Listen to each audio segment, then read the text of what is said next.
Good evening. I'll now call the Standing Committee meeting of February 3rd, 2025 to order. The Durham District School Board acknowledges that many Indigenous nations have long-standing relationships, both historic and modern, with the territories upon which our school board and schools are located. Today, this area is home to many Indigenous peoples from across Turtle Island. We acknowledge that the Durham region forms part of the traditional and treaty territory of the Mississaugas of Scugog Island First Nation, the Mississauga peoples, and the treaty territory of the Chippewa of Georgina Island First Nation. It is on these ancestral and treaty lands that we teach, learn, and live. Are there any declarations of interest at this time? Seeing none, there are no declarations of interest at this time. Can I have a motion to approve the agenda? Trustee Thatcher, all those in favor? It's carried. There are no public presentations, so we'll move to DDSB presentations. And we have Inclusive Pathways Integrated Transition Planning, and I'm going to call on Superintendent Andrea McCauley. Good evening, and through you, Chair, Michelle Crawford-Eade leads the work of the DDSB Transition and Work Education Coordinator team, and will be introducing both the team and their presentation this evening.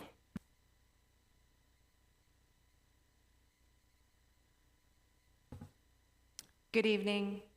Report can be found at the front of tonight's agenda through to page 28.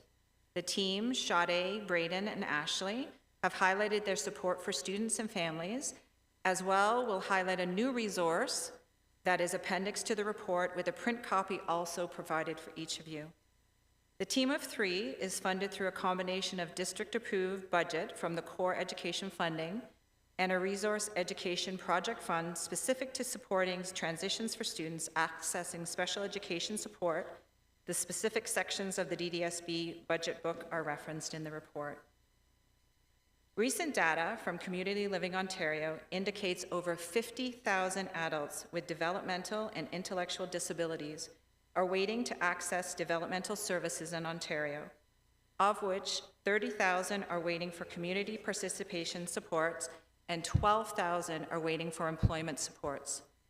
Integrated transition planning at DDSB occurs over a number of school years that centers students and wraps around the collaboration of home, school, community service, and are essential.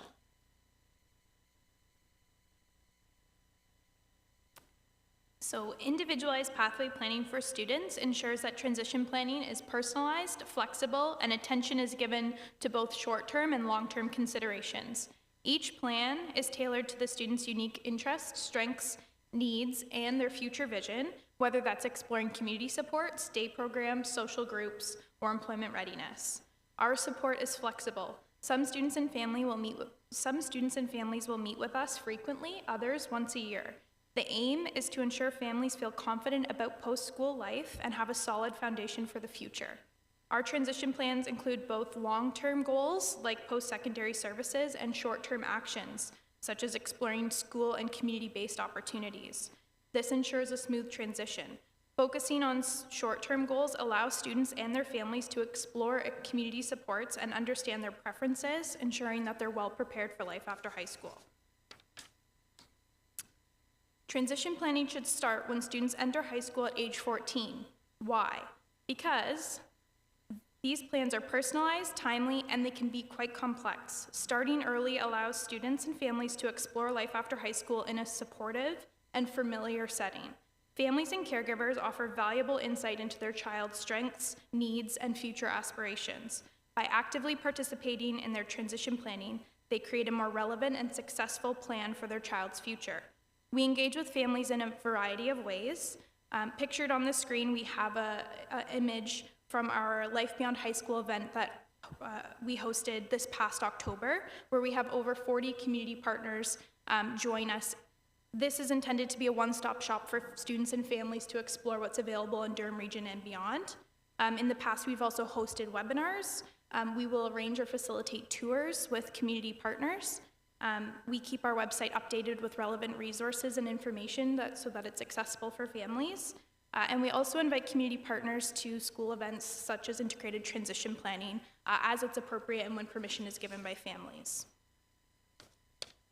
So when we talk about pathways for our students with intellectual and developmental disabilities, there's three main pathways that we're talking about. And they'll each look different for each student depending on what their goals are and their vision for the future. We like to tell families that these pathways are fluid, and it can change and it should change over time as their preferences and strengths, needs change as well. So when we look at the community pathway, we're talking about community-based services, which might include day program services, social groups, sports leagues, or other supported opportunities. When students are transitioning into adult community programs, we work closely with community agencies such as Community Living to assist students to connect with their services. When we talk about the employment pathway, students are looking to enter the world of employment. This could include connecting them with employment service providers in Durham Region that will help them with job searching and retention. This could also include connecting them with an employment readiness program or connecting them with a program that supports volunteering until they're ready to enter the world of work. And the third pathway that we look at is the continuing education. So students that want to continue their education may look into a modified college program like the Cooperative Education through Community Integration, also called CICE program. We work in collaboration with our local community colleges, including Durham College and Fleming College, to organize tours and meetings and provide various opportunities for students with developmental and intellectual disabilities, the opportunity to connect with secondary education, post-secondary education. Transition planning often involves community services. Getting connected with community partners is key to ensuring students and their families are aware of available supports as students approach adulthood. Community partners provide crucial information about post-school services. With fewer supports available for adults, it is imperative that the information is gathered and connections are made as soon as possible. Active involvement of students, families, and community partners increases the likelihood of successful and appropriate planning. Transition coordinators maintain relationships with over 50 community connections across Durham Region and Ontario. On the screen, we have a few listed of key partners and connections, including Developmental Services Ontario, Passport Program through Canopy Support Services, Durham Regional Transit, and Ontario Disability Support Program.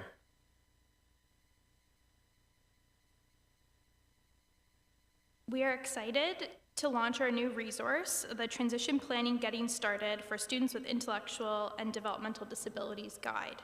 So this offers a comprehensive overview of key milestones for transitional aged youth with developmental or intellectual disabilities. Within this document, it features a timeline section by age from 14 to 21 years old, with each section detailing important information about these milestones, which includes a brief description, its significance, its eligibility criteria, and guidance on how to access related services. We presented this resource to SEAC, and we also worked in collaboration with community partners to make sure that our resource was meeting the challenges that the community is facing for this age group. The electronic link is in your packages, and you will also have received a hard copy that you can take a look through. And this resource is also now available on our webpage that any family can access to kind of check in where they're at with the transition planning process. Hey, my name is Sadat, and I am here with my mom, Shazia. And transition planning over the years has helped me with preparing for my brother's life after high school. Before meeting her, I was feeling overwhelmed and didn't know where to start. I worked with the transition coordinator over the years to make sure that I had the right services and support in place, and we worked together to make sure he had a plan once he was done school. Because of Sade's support, he is now successfully attending an adult day program. Sade made this transition a seamless and supportive experience. She worked with me to explore the day programs, attend meetings, secure funding, fill out applications, and navigate services. I have been involved with many agencies, but none of them were able to help me the way that Sade did. Because of her, I was able to have him successfully attend this day program and actively participate in the community. I am very happy and grateful to have worked with Sade. Thank you very much. Hi, my name is Nicolette Beckford, and I attended Ajax High, and then I applied to CICE program at Fleming College. While I attended Ajax High School, I was in the transition to work program. I began to prepare the college with the transition coordinator and teachers. This planning helped me having skills I need to be successful in my program and reach my goals in employment. I am now working at extended care, and I enjoy and I'm happy I have planned ahead and worked with a great transition team.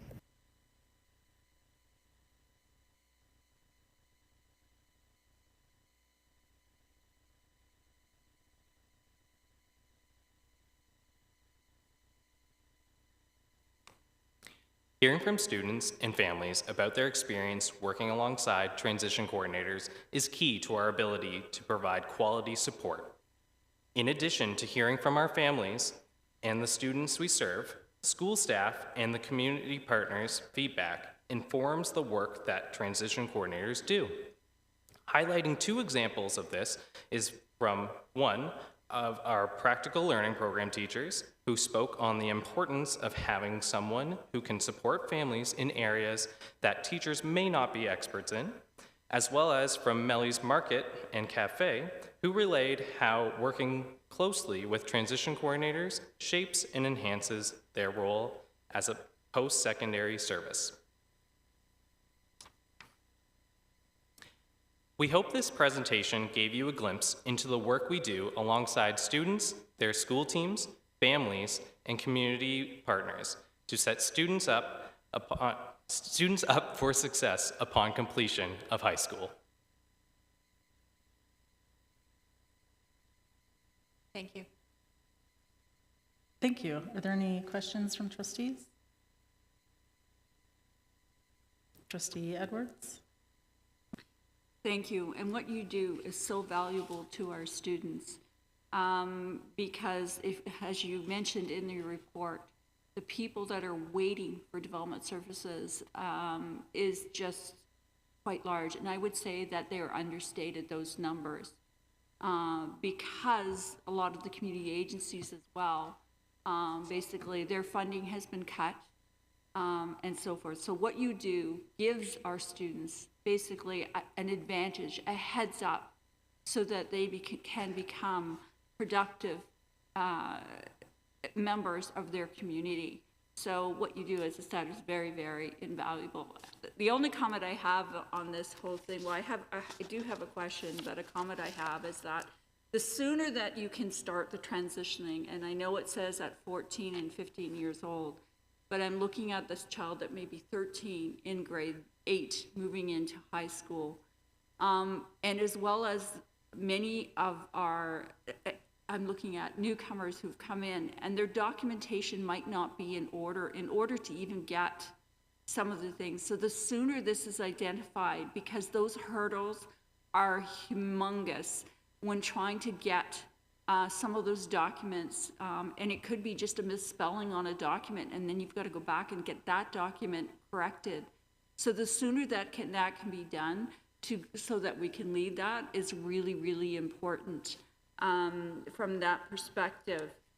And, you know, I also applaud the amount of assessments because, I mean, we did bring it up at a SEAC where more and more post-secondary is asking, basically require assessments and really current assessments as well. And we don't get really funded for the number of assessments. And I'm just looking at, you know, the number of referrals that we've seen, our ISS department has received, and they've proceeded with, you know, 74 assessments. That's a lot of assessments, and they do other assessments for the rest of the students. I think this is really crucial in the work that you do and how you support our students. But, you know, without those assessments that we don't get really funded for in the long run, and they're continuing to increase because it's demanded by our secondary schools, and even for DSO, you can, even once you apply to eventually get an assessment, you're looking sometimes a year and a half before you get an assessment to go. So that even has to start it so much earlier. It just bothers me, as that this whole thing bothers me, because again, we rely on our community partners who are also very much suffering because of lack of funding and the supports. And so what you do is very, but you know, again, I just want to confirm that when it comes to assessments, they have been increasing from what I can see from year to year, and that we are not specifically funded for those assessments in our funding.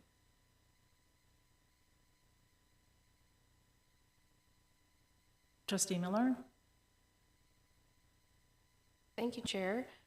Thank you for your presentation. I just wanted to say that we are aware that the students need to feel empowered and confident for their future success. Also, that there is awareness that there is an ongoing community of support and the development of independence. I liked in the conclusion there our continuation to support the pathways of success, and mainly what really stuck out to me is the fact of expanding opportunities. I have seen many experiences of students going into post-secondary and the challenges they face. One, because it's a different level and it requires a lot of that sense of independence in navigating those pieces. So I'm really excited about this program, and I really thank you for your effort, your team's efforts, and for your presentation. Trustee Pinello? Thank you, Chair, through you. Thank you very much for your presentation. I think I echo much of the gratitude that's been shared. As someone who has a sibling who had to navigate these pathways and whose family was learning as we were going, I know firsthand how frustrating it can feel navigating the school system, but also how incredibly terrifying and daunting it can be to think of, well, what comes next after that graduation day? So I really appreciate the work that you folks are doing, because I think it really recenters the key goals of that autonomy and that empowerment that is so important, particularly when we're, particularly when we're thinking about folks with various experiences and the various barriers and gaps that they're going to face and navigate.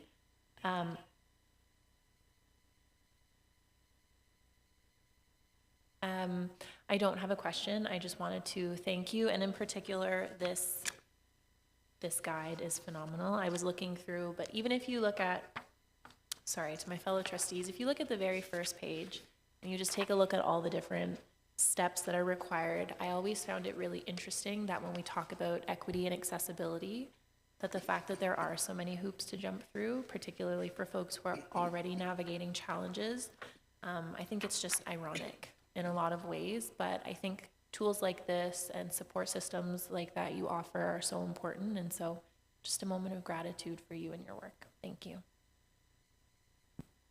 Student Trustee Hoare, I think you're trying to, yeah, okay, go ahead. Thank you. Thank you, and through you, Chair. First of all, I just wanted to say thank you so much for that presentation. I found myself learning a lot, and even just through reading this booklet that we got in the agenda beforehand. As Trustee Edwards said, I just wanted to say how much I liked how you highlighted the fact that transition planning should begin much younger than one might anticipate, allowing for more flexibility over time to adjust as changes happen to ensure that their needs are adequately met, just as you mentioned.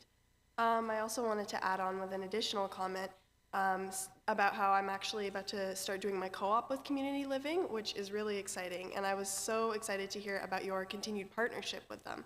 And I'm really excited to see firsthand just how much this transition planning will actually assist our students with developmental disabilities so that they are set up for post-secondary success. And as I learn more, this is also a topic that I would really love to discuss firsthand with the students that we're going to be meeting and interacting with as we do our trustee school visits as well, in order to gather more insight about all of the amazing work that you were doing and just see like I said, firsthand in the schools, how this is going to be affecting students, and also gathering any input on any struggles that students might continue to be facing on this. So thank you so much for all of the work that you do. Trustee Thatcher. Thank you, and through you, Chair. I just have a couple of comments. I think at the Durham Board, we do an amazing job supporting our special needs students, and I think your presentation just reinforced the ways in which we continue to improve our programs to support our special needs students. I found myself nodding when I was hearing comments about the delay in services, because I think that is something that we have consistently tried to improve, shorten the time. It is critical for our special needs students to have assessment as early as possible, for sure. I was really impressed with the presentation around the transition planning and the ways in which we partner home and school together. I think that is the way that our students are the most successful and the best that they can be, and that is in keeping with our multi-year strategic plan. So thank you very much. Seeing no other questions from trustees, thank you very much for the presentation. Moving on to recommended actions, could I get a motion to approve for approval of the standing committee minutes of January 6, 2025? Chair Brown, all those in favor? It's carried. Moving on to information items, and the first item up is student trustee report.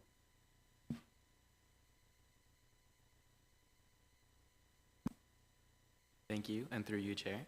As you know, we are in the board-wide stage of our DDSB student trustee elections for the 2025-26 school year. This is an exciting time for secondary students across the board to have a direct impact on their education. Voting for the student trustee elections is taking place from February 3rd to February 7th, and every currently enrolled DDSB student is eligible to vote. If you are eligible, you should have received an email today with the voting link, as well as videos from all 6 running candidates, so you can get to know them and their platforms before casting your vote. The Student Trustees Candidate Forum was originally scheduled for January 28th. However, due to inclement weather, it has been postponed to tomorrow, February 4th at 6:30 p.m. to 8:30 p.m. The forum will now be virtual and broadcasted on DDSB Live for public viewing. We would also like to express our gratitude to Trustee Panillo for generously offering to assist us with organizing and facilitating the candidate forum. The results of the election will be announced on February 10th. We encourage all students to take part in this process. Your vote matters, and by voting, you're helping to ensure that the next student trustees truly represent the voice of the student body. We wish good luck to all the candidates. Additionally, we would like to express our gratitude and appreciation towards a couple key people that played extremely important roles in making the election process so successful this year, as well as providing endless support to us, the current student trustees, in everything that we do. To our staff advisors, Mr. Demaray and Mrs. Cameron, Superintendent Bliss, Diane Carey, and Ryan Adams, we would like to say thank you. In addressing the transportation needs and concerns raised by students across Durham, it has become evident that there are several key issues regarding availability, affordability, and accessibility of Durham Region Transit, or DRT, services. Feedback from various areas has highlighted both common challenges and distinct regional needs, which we must consider in order to improve the overall experience for students moving forward. Students from Northern Durham have reported that the use of public transportation to get to and from school is almost non-existent, with the majority of students relying on personal transportation, busing, or walking as it is more accessible. This highlights a gap in the accessibility or appeal of the DRT system for those living in more rural or less densely populated areas where transit routes are not as frequent or extensive. In Oshawa and Whitby, students have pointed out that while many rely on DRT services, the cost of student fares is a significant barrier for them. They have noted that the existing fare structures, combined with an insufficient number of routes, discourages a large number of students from using public transit. Many students have expressed that they would be more likely to use the service if there were more affordable options and better route coverage, particularly during peak hours or in areas that are currently underserved. Meanwhile, in Ajax and Pickering, students have raised concerns about the lack of accommodations for individuals with disabilities on DRT services. They pointed out that bus stops can be far away and less accessible to those in wheelchairs. Additionally, due to the large crowds that are often at these stops, it is challenging for those with disabilities to actually get on the bus. Students in these communities emphasized the need for a greater investment in accessible transportation options. Feedback across all areas suggests that there is a lack of awareness regarding how to properly use public transportation, including understanding the rules, regulations, and etiquette. Students believe that more education on how to effectively navigate the transit system would improve the experience for everyone, especially those who may be unfamiliar with using public transit on a regular basis. Tools like DTS's Traveling With Us section on their website could be better utilized in assisting students with effectively planning their trips and taking transit properly. And then below in the report, you can see we have a bit of a summarized list of improvements that students told us would be very helpful for us to make in the future. And they include improved accessibility, lowered fares, expanded routes, enhancing accessibility for students with disabilities, and educational opportunities. It is crucial that these issues be addressed to ensure that all students, regardless of where they live, their mobility needs, or their financial circumstances, have equitable access to efficient, affordable, and accessible transportation. Thank you. Thank you, and through you, Chair. A recurring issue raised by students over the years is the condition and the atmosphere of school bathrooms, often tied to concerns about school safety, inclusivity, and overall well-being.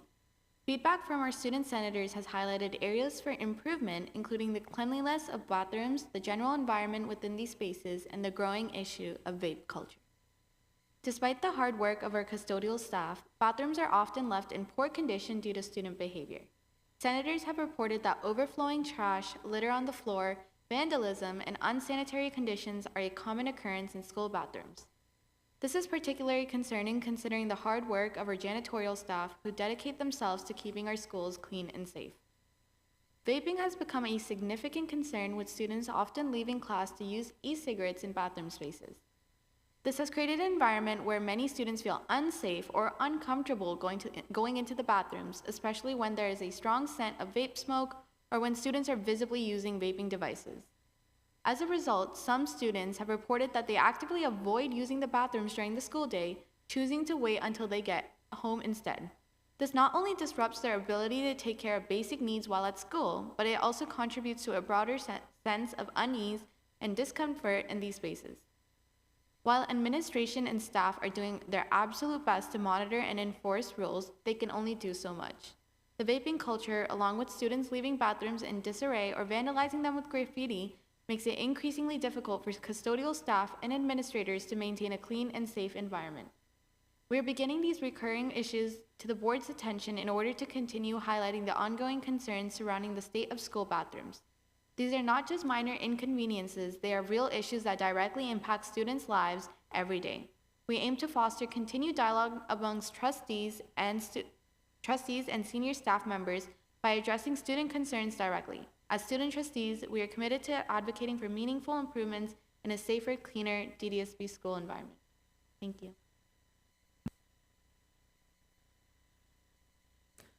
Any questions on the student trustee report? Trustee Martin? Thank you, and through you. As always, I greatly appreciate your report. You have provided us with much food for thought. So on all three of your notices, firstly, let's look at tomorrow evening. I look forward to joining you and meeting those 6 student trustee candidates. That should be good. Regarding the busing, 3 years ago, we were in discussions with Durham Region Transit. I think we need to re-engage with them, looking for ways that they could provide additional services for our students. And I know, Kayla, that services in the north will not be the same, but we do need to consider that. And regarding our bathrooms, we need to think how we can make those bathrooms safer, whether it's increase the monitoring of the bathrooms, whether it's removing the hall doorways to the bathroom. But I think we do need to have that conversation. Thank you.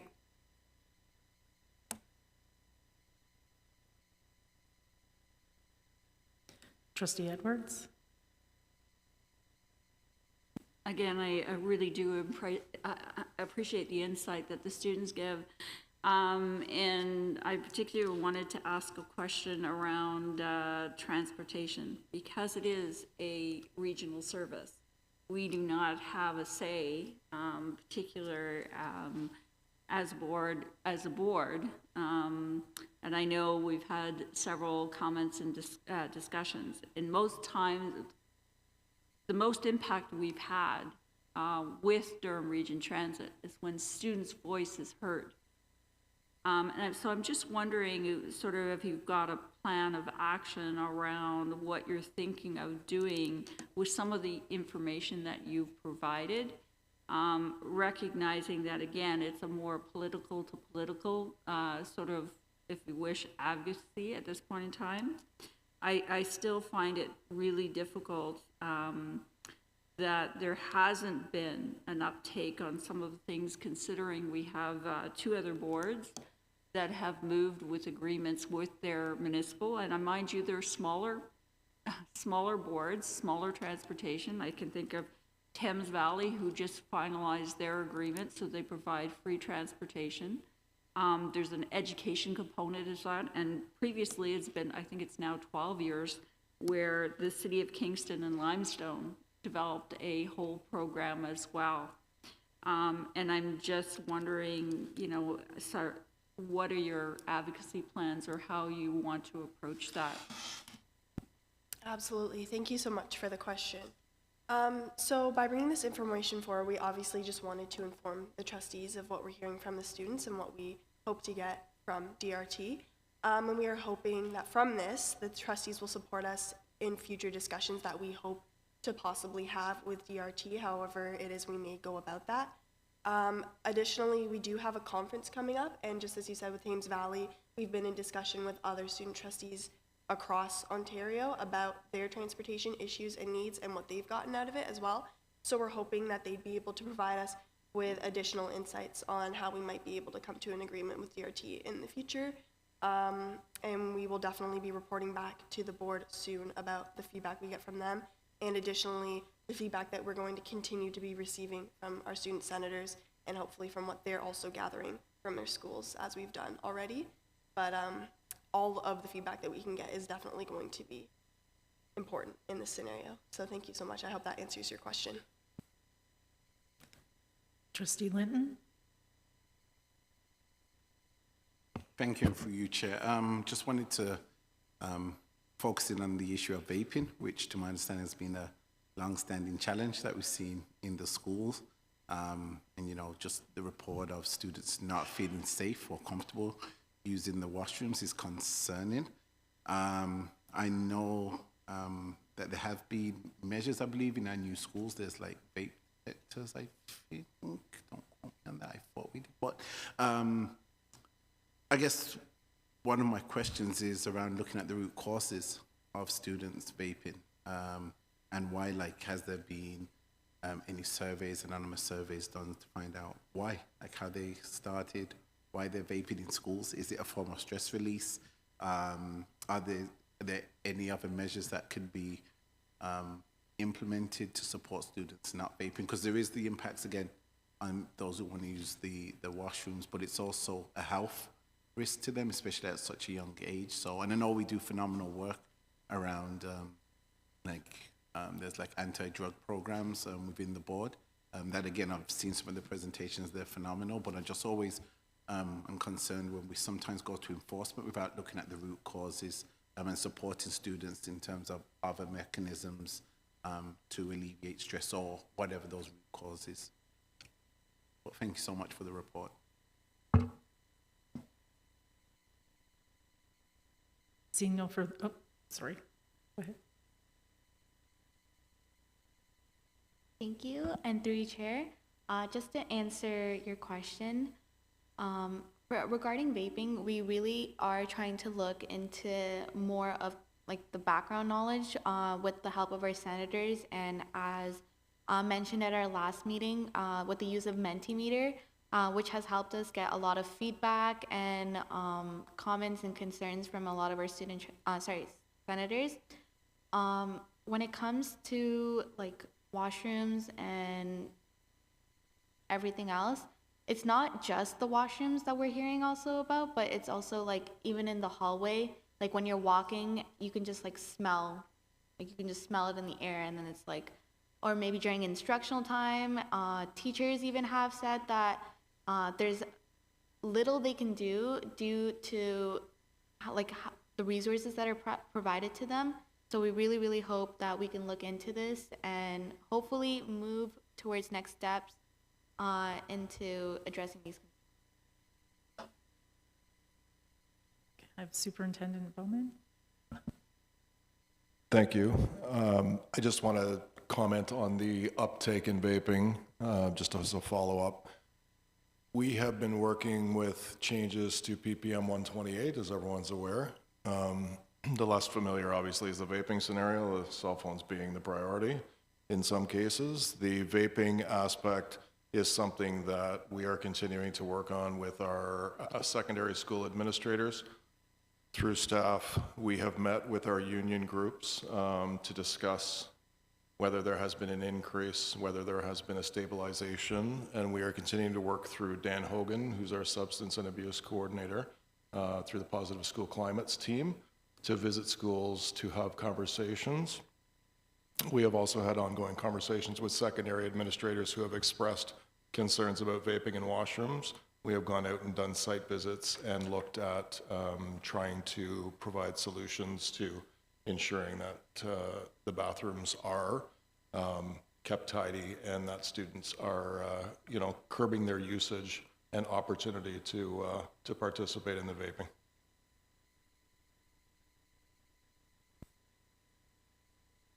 Thank you. Seeing no further questions, I'm going to move to the OPSPA update. And Trustee Edwards, yes?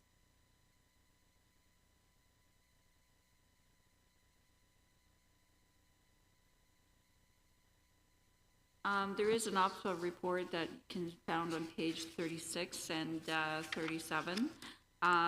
It really was sort of a summary of the OPSPA Public Education Symposium that was held from my perspective as from January 24th to 25th in Toronto. Many of the trustees here around the table actually participated at PES, either some or all of it. But the report highlights all the various topics and workshops that were provided. Just as a personal note that I really found the problem-solving frameworks to navigate tensions workshop very meaningful, and they talked about a pro charting tool that basically was used to navigate difficult discussions while ensuring every voice around the table was heard. And just that this particular workshop or the charting tool, the pro charting tool is being taught. We heard that it was being taught with two Toronto District School Board's students as well, as a way to navigate contentious or tension issues that are bring about a lot of tension. And of course, then there was the journey that we heard from David Lepofsky on his advocacy for including disability rights in the Charter of Rights, Canadian Charter of Rights. And there was many resources that were provided. All these workshops, any of the slides that were made available from the presenters are available through the OPSPA. Members will have availability through the OPSPA's membership share drive. So it's really information. There was other information again, is the Ontario Autism Coalition released a report detailing the results of their special education survey conducted in the spring of 2024, and basically It did show that the system, special education system, is not meeting a huge number of kids, their education needs. And the School Mental Health Ontario launched that By Your Side, a new parent caregiver learning hub that has been designed to meet the needs of Ontario families. It contains many resources and supports in multiple formats to ensure that families can easily access information and strategies to promote mental health and well-being. And that's my report. Thank you. Thank you. Any questions from trustees? Seeing none, I'll move on to the Ignite Durham Learning Foundation and Trustee Arsenault online.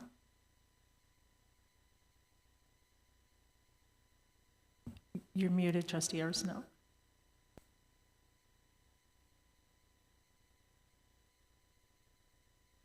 Is that better? Can you hear me? Yep, you're good. Thank you. I'm going to try to get through this really quickly.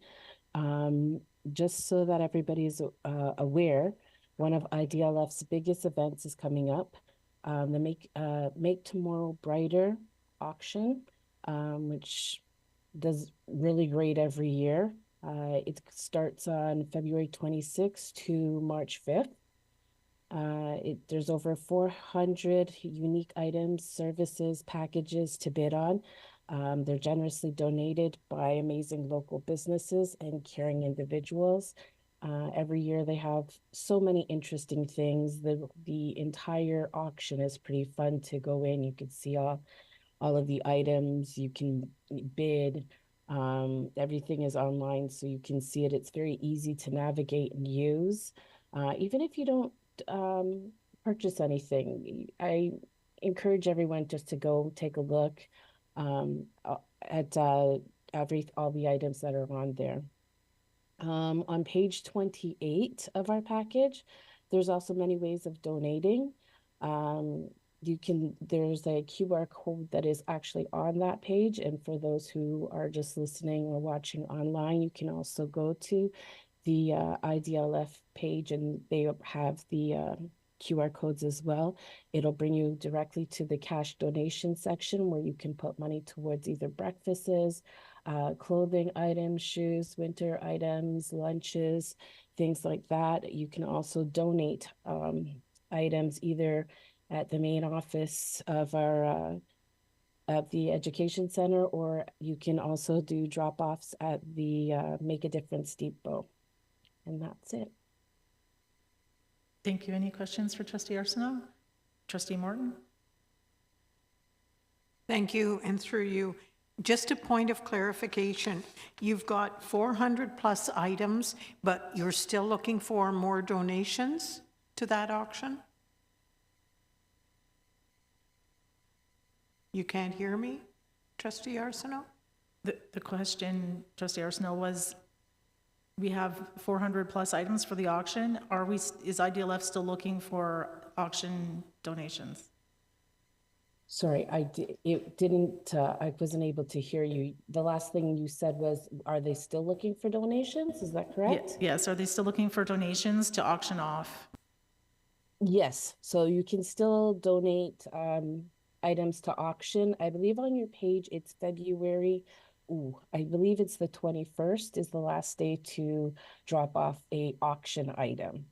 But it is in the package. I'm sorry if I said it wrong. My clarity is a little off right now, but I believe it's the February 21st is the last day that for auction items to be dropped off.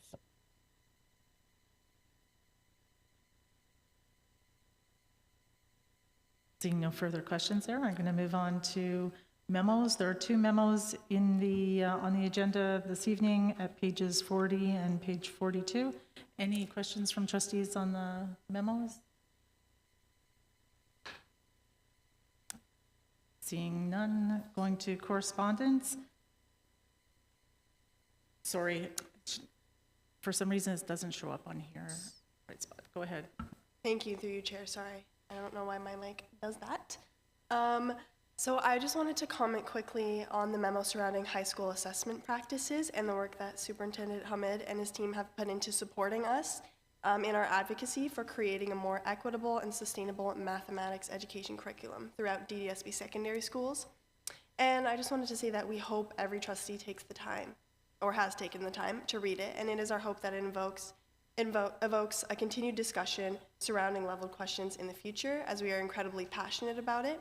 We will also be continuing to collect feedback from students expressing their concerns and their positive feedback on this matter, so that we may be able to revisit it in another report soon. Thank you so much. Great, thank you. Moving on to correspondence. Tonight we have included correspondence that was sent last week on behalf of the board to the regional chair and council of Durham and to the mayor and council of the town of Whitby. Both councils will be considering motions this month that seek to ban the Nazi swastika and condemn acts of hate. DDSB's statement of support for combating Jew hate is as follows and is also included at page 45 of the agenda. We have been made aware of 2 motions being brought forward for consideration at Whitby Council on February 3rd, 2025, and Durham Regional Council on February 12th, 2025, in response to the rise of Jew hate in the region and around the world. The DDSB Board of Trustees would like to express its strong support for any actions and steps taken to address the rise of Jew hate and anti-Semitism. We stand united as allies in our commitment to fostering a region free from hate and discrimination. Thank you for your attention to this important issue, and signed on behalf of the Board of Trustees by the chair. Any questions on the correspondence? Seeing none, I believe that brings us to the end of the agenda. Could I have a motion to adjourn? Trustee Jacula, all those in favor? That's carried. Good evening.